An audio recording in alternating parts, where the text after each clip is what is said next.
When I set Red Savannah up, I felt that there was a gap in the market for the luxury experiential client, the high net worth client who needed additional kind of attention and understanding that they were getting from very often large travel companies that had been scaled by private equity.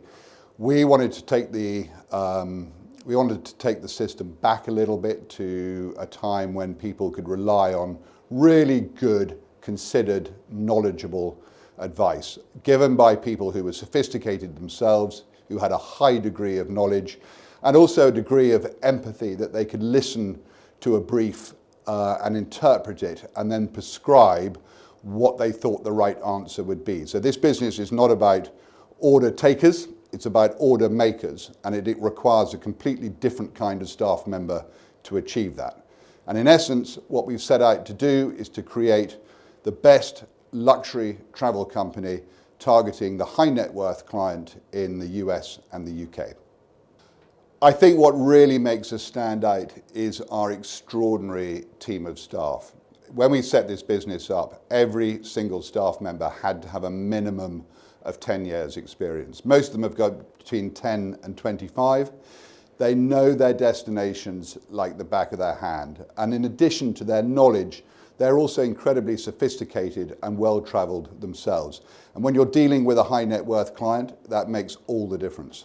I think what we're really looking for in a business advisor is a company that's big enough that they can cover all the key disciplines that we need. So auditing, statutory returns and company secretarial, taxation, EIS, EMI share options, share valuations.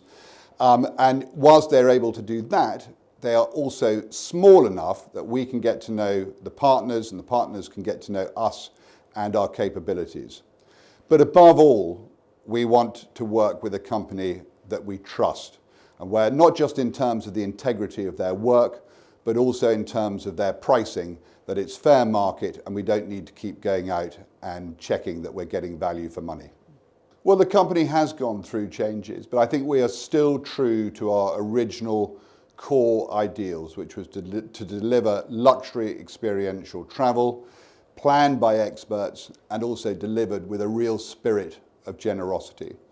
But in terms of the verticals, those have changed. There's an expression we used to use in the army, which was no plan survives intact past the start line. And that applies to business equally well.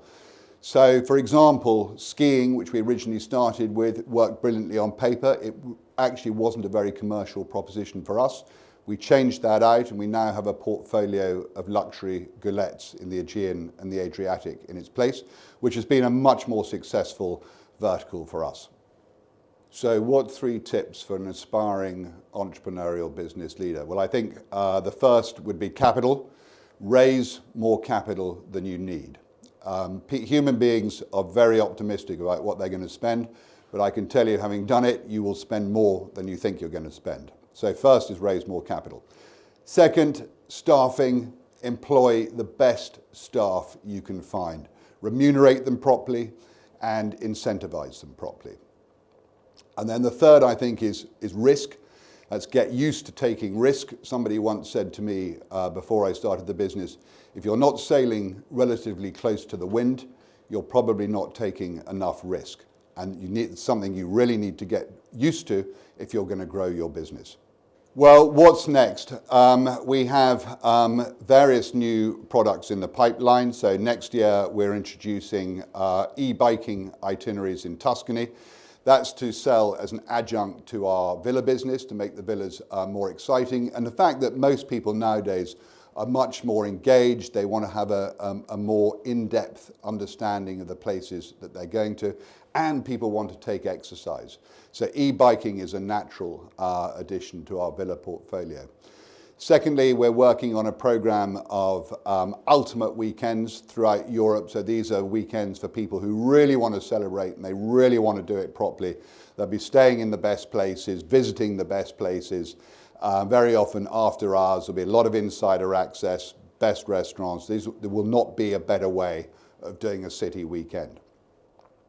We are also introducing a new private jet tour around Europe.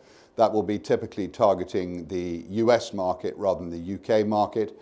It will be done probably on a Boeing business jet with up to 20 guests. We'll also be launching a new inbound program into the UK and Ireland. Again, this will be targeting the US market.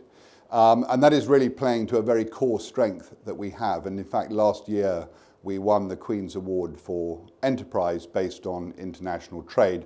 And that was entirely due to the growth of our US business.